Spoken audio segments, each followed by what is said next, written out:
ฮะตุ๊กเป็นไข่ตุ๊กกับไข่คือกันแม่ลูกอ่อนซะไข่กะเอาแล้วบาเลยแม่ลูกอ่อนเป็นไข่เลี้ยงลูกน้อยเป็นแห้งไข่เนาะแม่ลูกก็กินนมโอ้งบลงเลยเลือดตางบลงได้งบลงอีกบ่เห็นในกองค่ะนะได้ขอเบิ่งก่อนอย่ามันเหลื่อมย้อนแสงเราบ่เห็นผ่านจากคนเห็นอยู่เห็นแล้วยังข่าวอันพอจอยมาเถอะวะก็บ่เห็นเบิ่งในคลิปตอนเช้านะก็บ่เห็นพอจอยนะเบิ่งในคลิปตอนเช้า2 บ่เอ็น2 บ่ลาวตอนเช้ากับเห็นบ่เลยลำสายออกมามีแต่2 บ่เอ็นกับ2 บ่ลาวเท่านั้นที่เห็นกับ2อื่นบ่เห็นช่องอื่นหากันมาพร้อมกันนี่ไล่เรียกกันนะอย่าลืมกดติดตามเพื่อเป็นกำลังใจให้ผมด้วยนะครับทุกคนขอบคุณมากๆครับต่อพี่น้องมาเปิดภาพขึ้นรอบค่ำมืดฟ้ามืดฝนพี่น้องเลยฝนฟ้าสิตกเลยเด้อบาดเนี่ยพี่น้องเลยเปิดภาพขึ้นนะตอนค่ำมืดฝนสิตกตกไปเด้อเมื่อป้าเด้อบ่บ่เด้อสิเมื่อป้ากันเห็นอะไรถ่ากันก่อนสวัสดีฮอดก่อนเจ้าจะหึงแล้วสวัสดีมึงแน่จะคอยกินมะข้อเห็นยังอะไรเฮ็ดโหดแท้กินมะข้อให้แพ้ถ่ายให้อะไรจิ๊ดเฮ็ดอ้างแพ้เนี่ยอ้างยิบซีโหดกินมะข้อทำกินอันหมักเดือกินแล้วง่ำตอบทำกินองุ่นสั่งเคยปิดกล้องไว้เพราะเธอกินวันนี้เพราะจังงันผมโบเลี้ยวไปกันไปเลยสิเมื่อหลีบ่ได้ว่า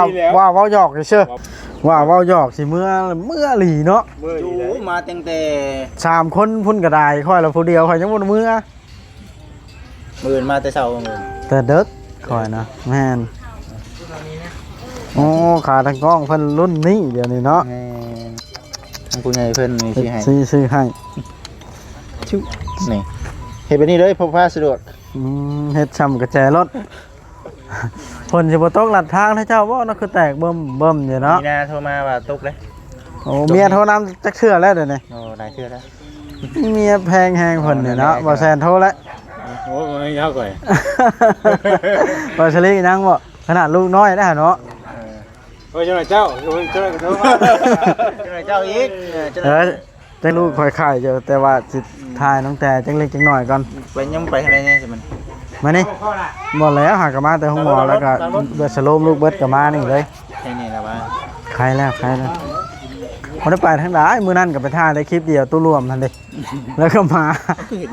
คือสัตว์ตัวนี้คิดว่าเชื่อไปทางบ้านบ้านขาดบ่ไปบ่มาเลยได้มื้อนะ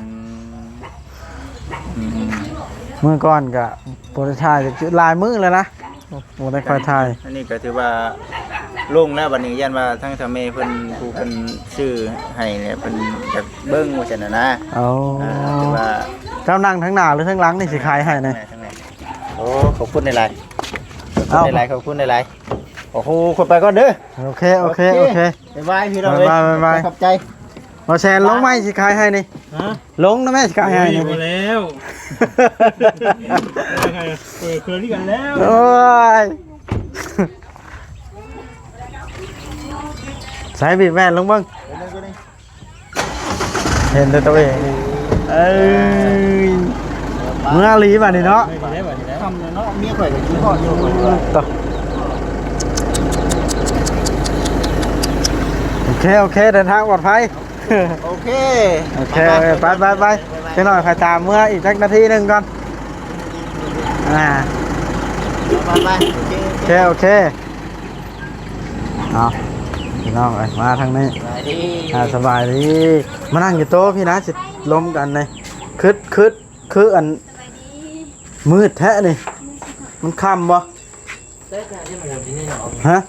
มันเปิดบ่ได้ในหมู่โตนั่นมันมี2 อัน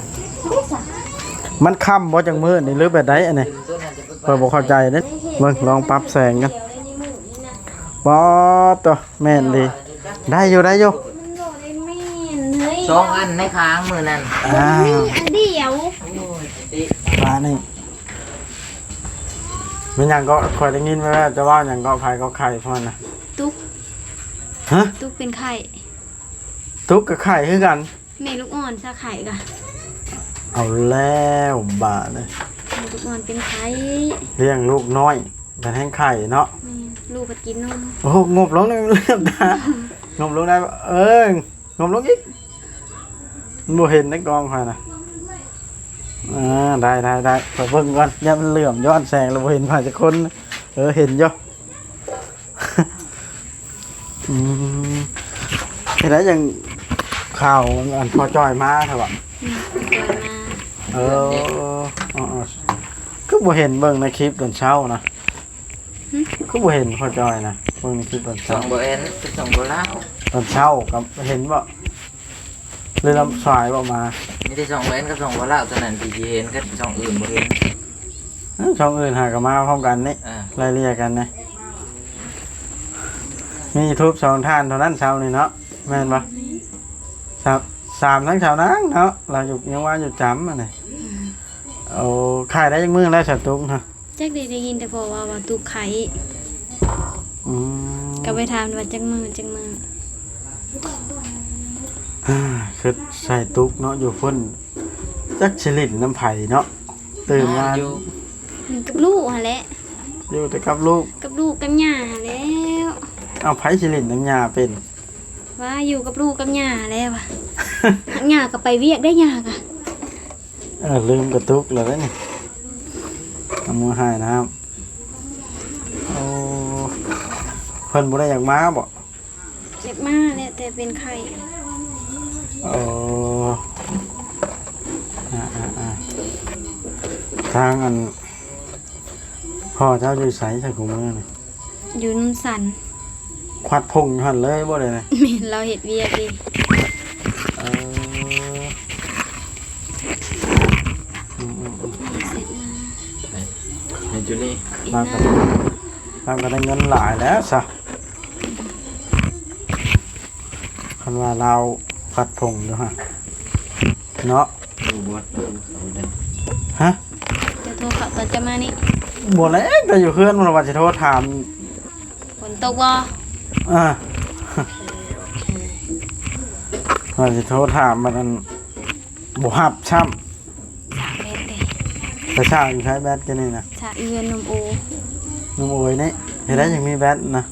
เพิ่นโตไผมาเด้ ต่อภายน้ำในบ้านเด้ แม่นไผเฮ็ดเรือนนั่นแหละ เออ ยังบ่แล้วเลย ตุกกับไข่ช่วงเป็นน้ำอากาศชื่อนะมาช่วงนี้ยุงลายหลายเนาะ แม่น ลูกคอยให้ไข่2 คนคอยกับชีบุได้อยู่หึงเด้เป็นหน่อยคอยกับมือแล้วนี่ กูกินแล้วก็มีเลิกกัน มันมื้ออื่นได้ค่ะบัดเจ้าออกนา ซีโน่ ลูกนะมาแล้วมันดีเลยได้มันข่าวสโลมมันลูกแล่นได้เหรอได้ ไข่ยุงน่ะจังหน่อยดีจังหน่อยเป็นเด้อไข่ยุงเฮาเห็นผัวตุกเป็นจังหน่อยเศร้าจังหน่อยเป็นอีกได้ไข่ยุง หึงว่ะมันแบบหายบกขาดเนาะมันบกจักแนวปู่อะเนาะ แม่นมีก็กินน้ำหลาย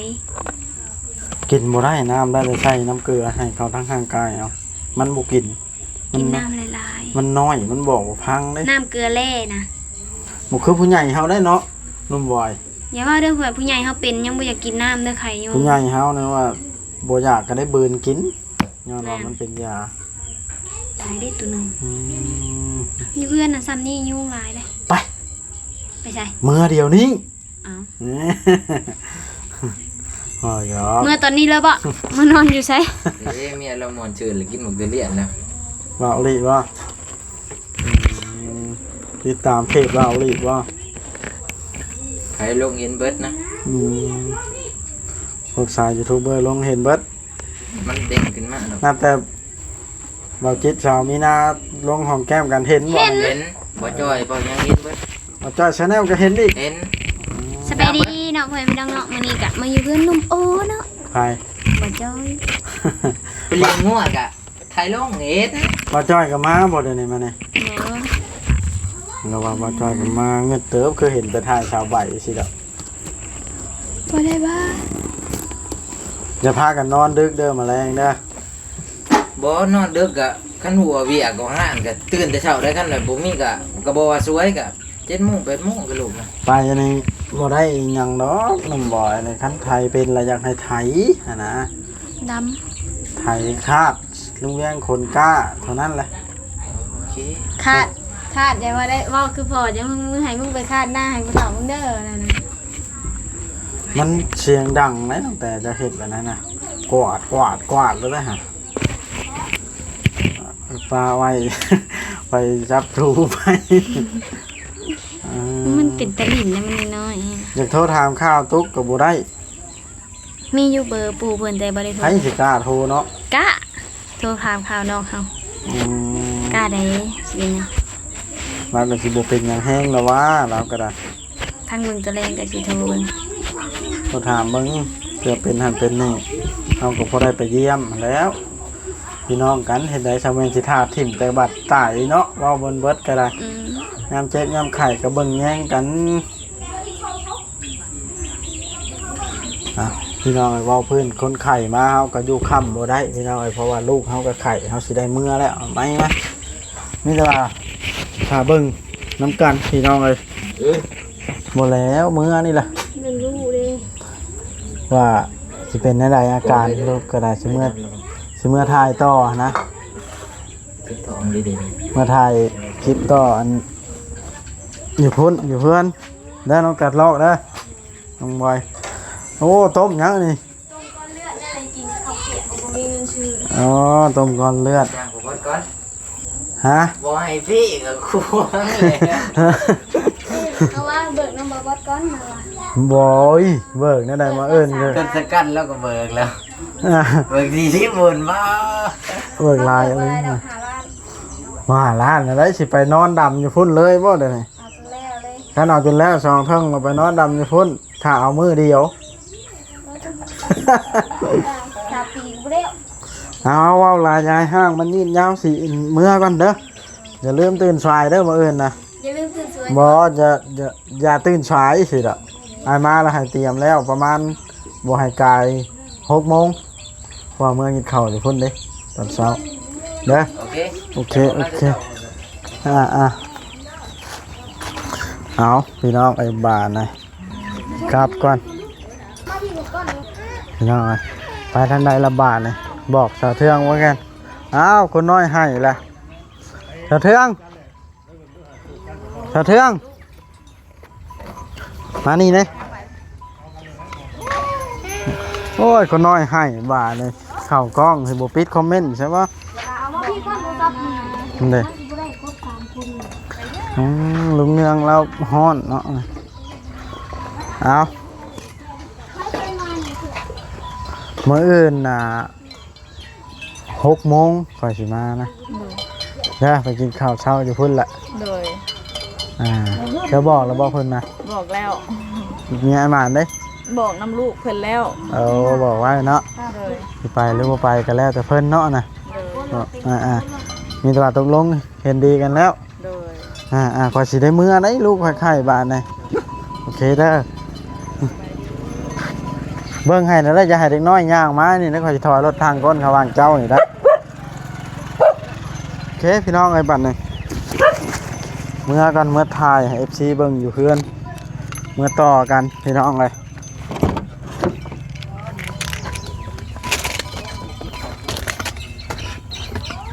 โอเคเด้อมื้อเฮาเทือนสิถ่ายเบิ่งลูกบ่บ่ดีเช้าแล้วบ่พี่น้องเอ้ยเอาพี่น้องมาฮอดก็พอดีค่ำมืดก่อนสิมาฮอดเทือนก็ได้ย่างมาทางเบิ่งหน้าบ้านกันมีไข่บางเยี่ยมเห็นยังไงหลายอันแท้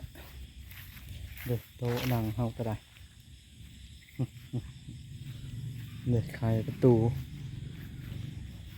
เนี่ยไข่ประตูเห็นยังอันไหน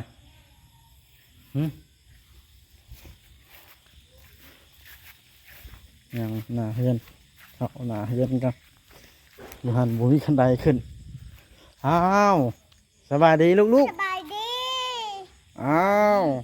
เอาล่ะไปน้องกินน้ำมื้อนี้อีหล่าเฮ็ดชุ่มแซ่บเป็ด สิได้ เงี้ยเป็ เบิ่ง ดแล้วพัด เบิ่งขึ้นได้ไหมอ้าวอีหล่าคนยังออกมานี่คนที่นอนออกมาเฮ็ดชุ่มแซว ในผมเมียนเป็ดแล้วออกมาพี่มันเฮ็ดอันเนี้ย โอ้เป็นได้เมื่อกี้นะลูกโอ้แหมมาอีกแล้วก็บ่ดีวะอุกใจดิไผ่นุ่งมันนานดีขอชุบขึ้นรถเมื่อไหร่พี่น้องลูกอะคนที่นอนตะกร้าเสื้อผ้าออกมาเฮ็ดซุ้มแล้วก็เข้าไปรี่อยู่ล่ะ มันกินน้องมั้ง อืม ไปหากับเมียนในแล้วมันมีข้าวอ้ายฮะ อ้ายห้าเบิดคืนก่อนก็ได้ตูนแหมไปเข้าสโลมมาแล้วยังบ่ดีอยู่ปะเข้าใช้สโลมเขาเอามานะให้แพทย์บ้านเพิ่นมาแทงให้เนาะพี่น้องเอ้ยพี่น้ำแพทย์บ้านเพิ่นมาแทงให้พิยาเพิ่นวางมาก่อนบ้านนะโอ้บ่ดีกินข้าวยังแค่เท่ามานี่หืม ค่อยไปน้ำมันหรอก อืมลูกคนออกมาหกต้องขออภัยนะพี่น้องเลยปกติมันก็ไม่ได้หกดอกนี่นะมันเป็นว่านอนลิ่นแต่ว่าลูกคนผ้าห่มที่นอนออกมาเฮ็ดซุ้มว่าซัดแมวเพิ่นก็แล่นมาต้อนถ่ากินอาหารอืมน้ำเย็นแจวไข่โอ้เอานมใส่ไข่ยังอันนี้มันก็แตกแล้วไข่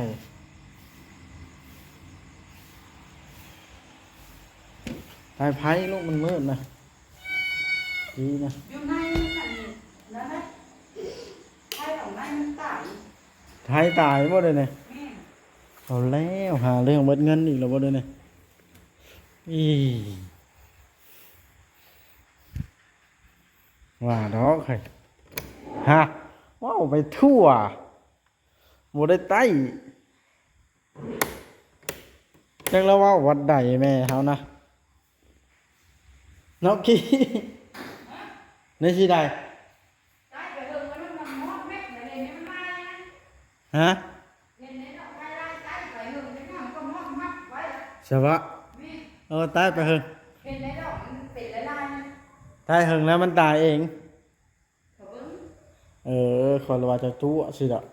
หอมเนี่ย เสร็จเดินก็หอมนะว่าเจ้าน้ำยาพนุ่มดิ แม่ ฝนตกผ้าสีดังนะพี่น้องเอ้ยสีได้อันจบคลิปลงก่อนไปตามเอาแพทย์บ้านนะแทงสโลมให้ลูกอีกก่อนบอดีไข่แล้วพี่น้องเอ้ยโอเคเด้อพี่น้องคลิปนี้สิได้ขอจบคลิปเพียงซ้ำนี้ละเนาะดับอะไรเรียบร้อยพี่น้องเลยนั่นพอเมียจะว่าดอกไผ่ตายแล้วแม่นความล้าวอันนี้